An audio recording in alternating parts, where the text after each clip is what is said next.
ময়ো নিজকে ইমানে সলনি কৰি ল'ম যে তুমি বিচাৰি ফুৰিবা মোক আগৰ দৰে পাবৰ কাৰণে, কিন্তু নাপাবা।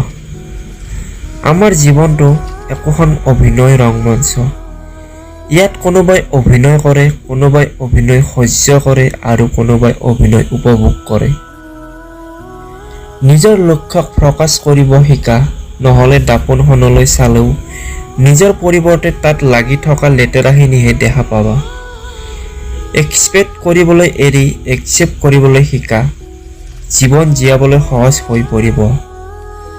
হাতৰ ৰেখাৰ মাজত ভাগ্যক বিচাৰি নুফুৰিবা, তাতোকৈ হাত মুখনেৰে কাম কৰা আৰু নিজৰ ভাগ্য নিজে গঢ়া।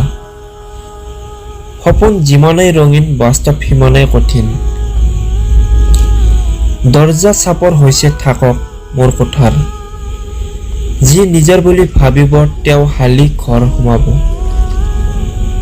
সফলতা কেৱল দুটা কলাৰ ওপৰতে নিৰ্ভৰ কৰে আৰু সেই কলা দুটা হৈছে চেষ্টা আৰু পৰিশ্ৰম।